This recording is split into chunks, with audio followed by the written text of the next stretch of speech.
It's a Thursday crossover, everybody, brought to you by Prize Picks Lions. And Locked On Lions, Matt Dery. Locked On Commanders, David Harrison, the co-host of the Locked On Commanders podcast. Lions will host Washington coming up this Sunday. And Locked On Lions, Locked On Commanders Thursday crossover presented by our friends at Prize Picks. Prize Picks, so much fun. It's easy to play. No competing with other players. Just you versus the projections available. Pick 2 to 5 players. If they score more or less than their Prize Picks projection, you can win up to 10 times your money on your entry. It can literally take less than 60 seconds to enter. It's that easy. We love Prize Picks, and we know you will too. First-time users can receive a 100% instant deposit match up to $100 with promo code LOCKEDON. That's prizepicks.com. Promo code LOCKEDON. David H., what's going on, my friend? Hey, Matt, how are you? Good, man. So here we are. The juggernaut, all of a sudden, red-hot Commanders led by Carson Wentz. Yeah. And the Lions, who, of course, were America's team before last Sunday when Hard Knocks ended and the Lions' momentum ended, meeting up here at Ford Field on Sunday. I know you're excited. Absolutely. No, I'm very excited. The Carson Wentz era for the Commanders got off to a very entertaining start. But, I mean, the Detroit Lions are also outside of HBO, they're a very entertaining team as well. Physical, look like a bully on the field. I don't know how many games they're going to win, Matt, but they are going to beat some people up. Like, you might win the game, but the Detroit Lions are going to make sure you feel every rep you take against them, I think. All right, biggest story. Let's start here. Biggest story for each team. Let's start with the Commanders. What do you think it is, David? Yeah, for me, it's the defensive line and more specifically the defensive line health and whether or not they're going to be able to put pressure on Jared Goff the way they did on Trevor Lawrence. You know, we've kind of warned Commanders fans a little bit to kind of temper a little bit of the excitement, not trying to be buzzkills by any mean. I'm a hype guy. I love the hype. I love when people get excited, especially fans. I mean, that's what makes the game so fun. You know, I kind of went back to last week. Honestly, didn't expect a huge crowd at FedEx Field for week one just because of everything kind of surrounding the team and some of the drama and some of the lack of expectation. But the FedEx Field crowd showed up big time, and they were the best part of the weekend for me because they were just making a lot of noise. But unfortunately, you lose rookie defense tackle Dery and Mathis, the Commanders' second-round draft pick out of Alabama, to a knee injury. He's gone for the year. You know, and then Jonathan Allen, their captain, the kind of the most consistent defensive lineman they have, ends up with a groin injury. Now he was limited in practice on Wednesday, and I can tell you just from standing 10 feet away from him, he lined up for a drill.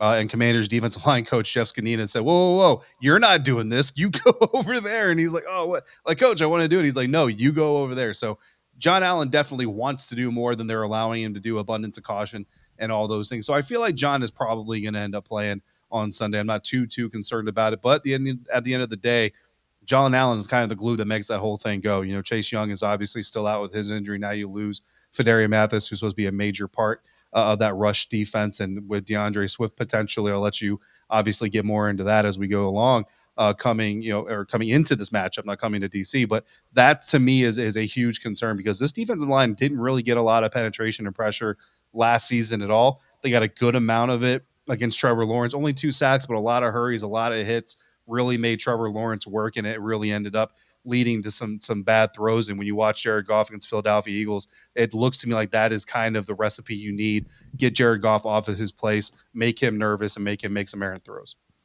Yeah, biggest storyline. Let me piggyback something that you said is for the Lions is this ground game. And DeAndre Swift, all of a sudden, PFF calls him the top running back in the league in week 1. He goes for $140.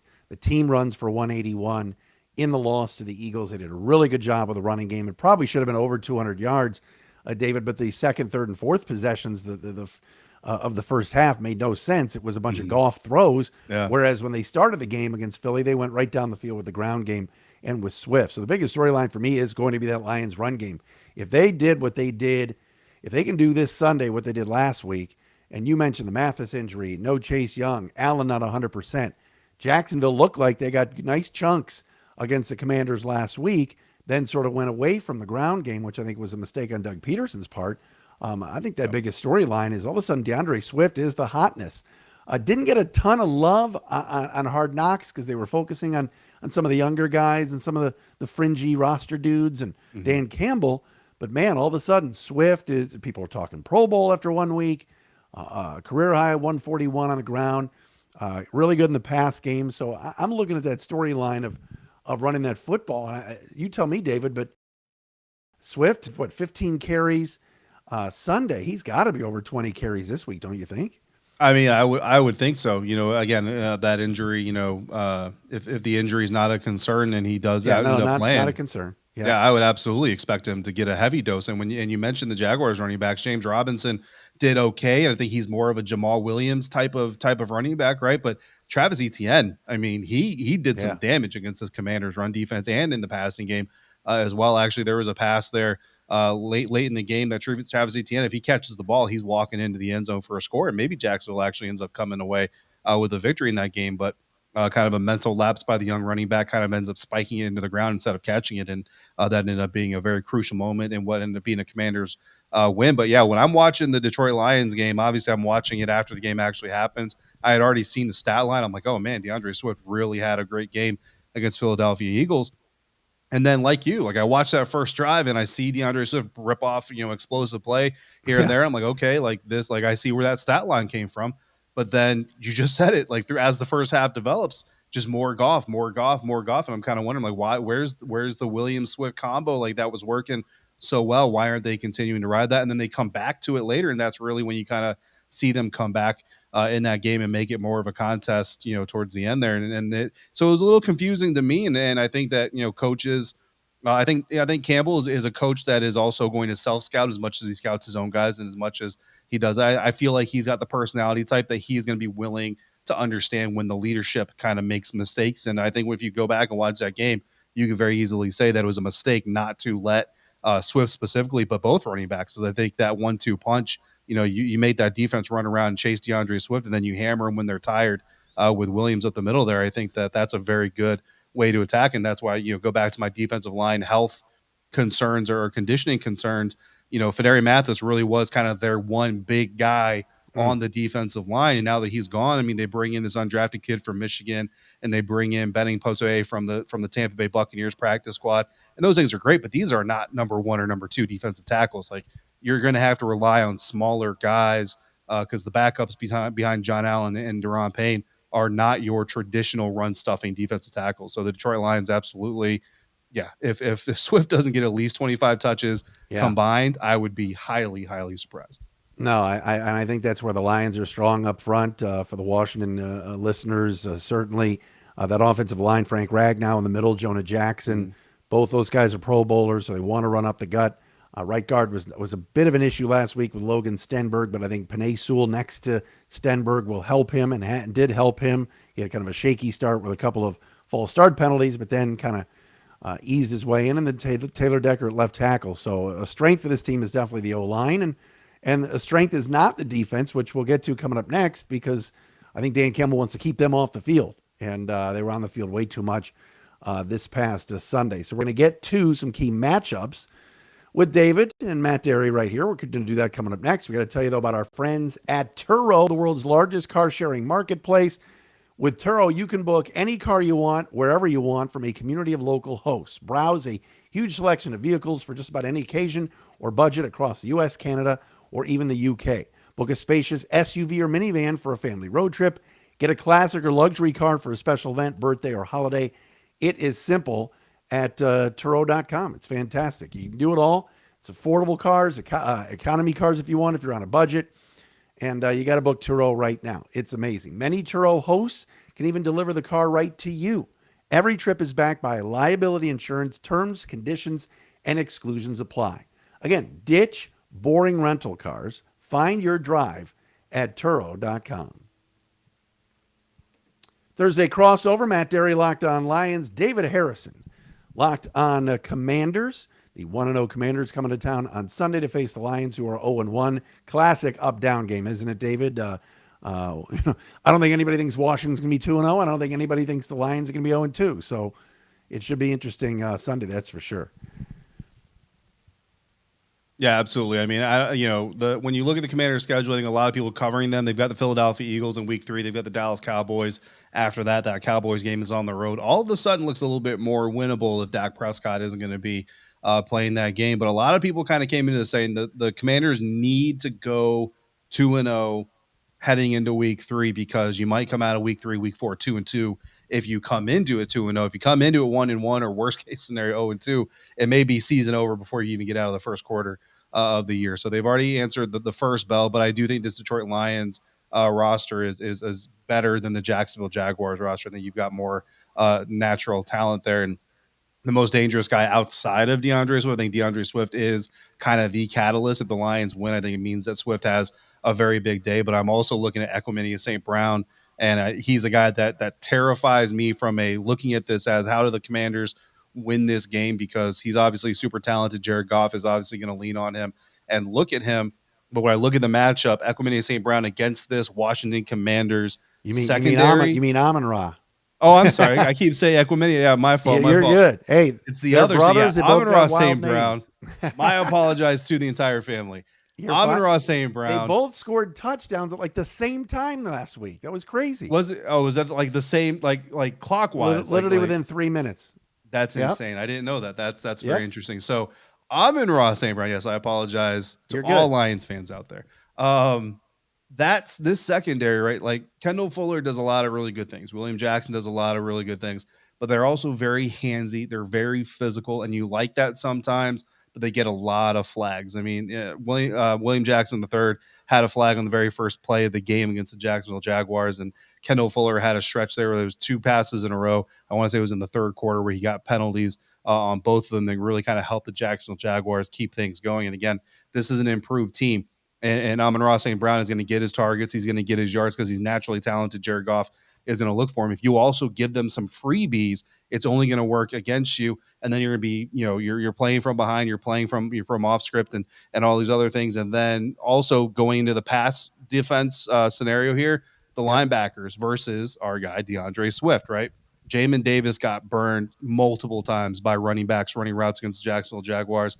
That is a matchup that, again, watching this Detroit Lions team play the Philadelphia Eagles, every time I saw DeAndre Swift run out for a pass route, I'm just thinking about Jamin Davis being the guy out there for the Washington Commanders, and that spells doom for this team. Ron Rivera talked about how Jamin, did some good things, but he also made some mistakes they got to clean up. And there's some matchups he kind of acknowledged. He didn't say specifically which ones, but I think what he's talking about is Travis Etienne versus Jamin Davis. Those are matchups they can't let Jamin get into. But if you're the Detroit Lions, that's the exact matchup you're looking to get Jamin Davis into. And look, you only got 6 timeouts, 3 per half.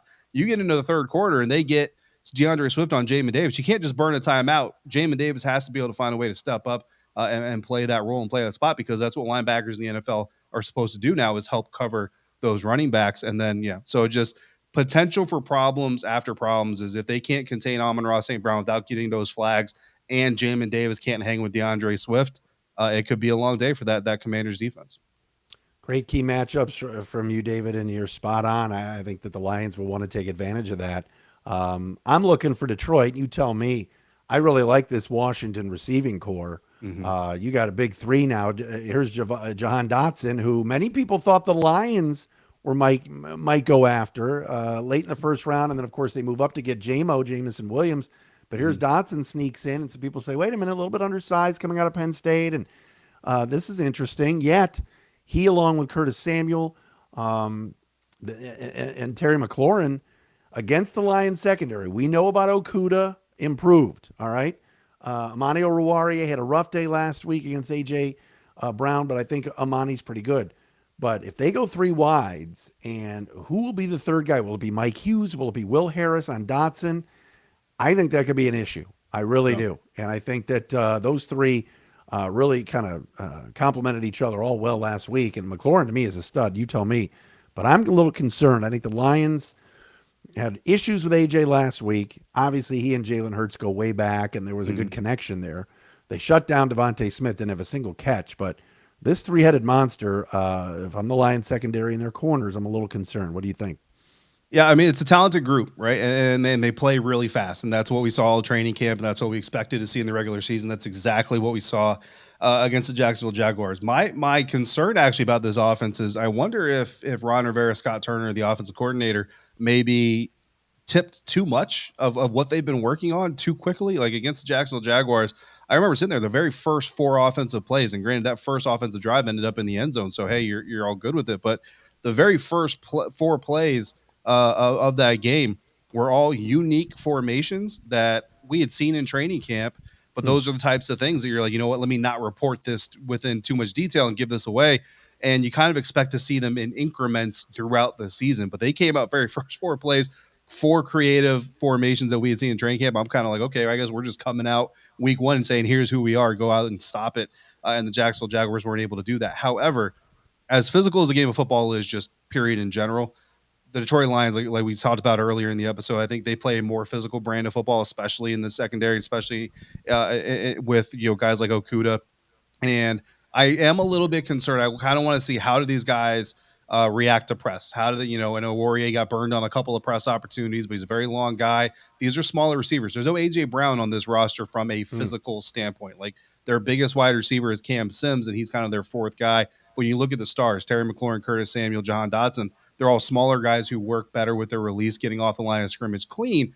And with that pass rush, if they can get some pressure on Carson Wentz and these receivers can't get off the line of scrimmage fast enough, it could cause some problems. You see some sacks, and when Carson Wentz gets sacked, just like a lot of NFL quarterbacks, he starts taking chances. He starts making throws maybe he shouldn't make, and that's when opportunistic defenses can take advantage. So I'm really curious to see how these receivers respond, react, and if they can get their releases clean against a more physical press defense.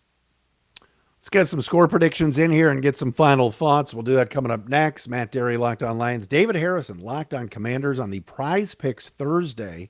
Locked On NFL crossover. Also brought to you by our friends at betonline.net, your number one source for all your pro and college football betting needs and sports info this season. Thursday Night Football tonight. You want to put some money down, whether it's the Chiefs or whatever, you can do so at betonline.net. Find all the latest football developments, game matchups, news, podcasts. It's all there for you at BetOnline. It's also your continued source for all your sporting wagering information, including live betting, esports, and scores, like I said before, the Thursday night game. Fastest and easiest way to check in on all your favorite sports and events is BetOnline. That includes Major League Baseball, MMA, boxing, and golf. Head to the website today or use your mobile device to learn more about the trends and action. BetOnline, it is where the game starts. Matt and David with you, Locked On Thursday crossover, Lions and Commanders. All right, David, little prediction time. I really believe it. I think the Lions are going to win Sunday, and I rarely do this because it's been easy to pick against this football team for like decades, right?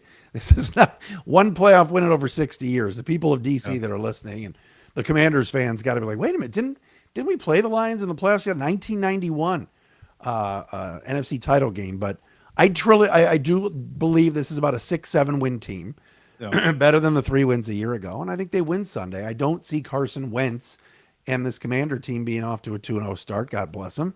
And I think the Lions are going to be better than 0-2. And if they're staring 0-2 in the face going into Minnesota next week, that's big trouble. So I think a physical game. We talked about Swift. I would say about 24-20, something like that. And I think the Lions are going to win this football game. What do you think? Yeah, I mean, I think this one can go either way, right? And the spread, Lions are favored by 1. They were favored, I think, by 2 as recent as Tuesday evening.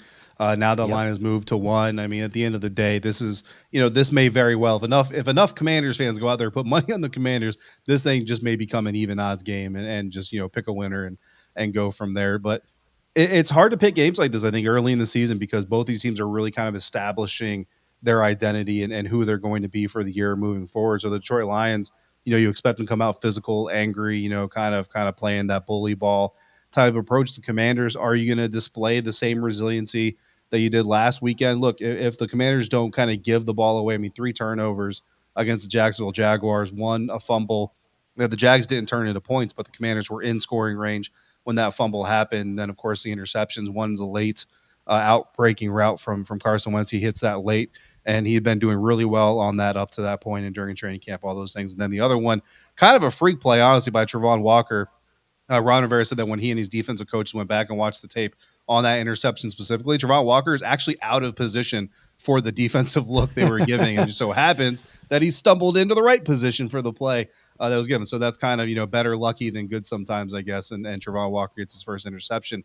So if you take all those things away, the fluke play where the defense is out of position, the late outbreaking route that Carson Wentz obviously knows he shouldn't do, and a rare fumble from Curtis Samuel, then you're talking potentially a 13, 14-point win for the Washington Commanders. But again, those things happen, so you can't take them away, right? Which version of the Commanders do we get? I can't tell you right now. This team is too new to really predict it. I'm going to go Commanders just because look, that's the team I cover. I've got confidence in what they're building, what they do, because I I see love them it. on a daily basis. It's too easy to do that. But 27-24. I mean, again, it's a pick 'em. This game I think is going to break on a couple of things. DeAndre Swift, can he be contained? Amon-Ra St. Brown, can he be contained? And can the Washington Commanders defense keep the penalties down? If they can do those things, then potentially they can come away with a win. But I really do. I think at this point, week 2, it could go either way. I think if DeAndre Swift can get off and you get going again, and all of a sudden he looks like a real stud, and I think fans expected it, and Deuce Staley said it on Hard Knocks. He He really did. pushed DeAndre to be great, Yeah. and at least in week 1 he was, and I like that matchup. You talked about the injuries to that D line. We did not mention Aiden Hutchinson. Mm-hmm. Really, really poor game for his first game. And look, Mm-hmm. going up against the RPOs and Jalen Hurts, I kind of had a feeling last week we're not going to see the best of Aiden Hutchinson, but Hutchinson may be getting to Wentz a little bit. Mm-hmm. I know Carson was only sacked, once last week? That could be Yeah. something to watch, don't you think? Yeah, Sam Cosmi. I mean, look, he's a young right tackle, so you got to kind of give him a little bit of a grain of salt. But he's had some rough moments, and if they get Aiden Hutchinson on him, and I mean, look, they like him inside too. I mean, I like how they're moving him around at least, and trying to figure out, hey, where are you going to eat? If they can find a soft spot for Aiden to get impact. I mean, Carson can move a little bit, but he's not Jalen Hurts. We've gone 21 minutes and we got to wrap up, but we did not mention the name Antonio Gibson.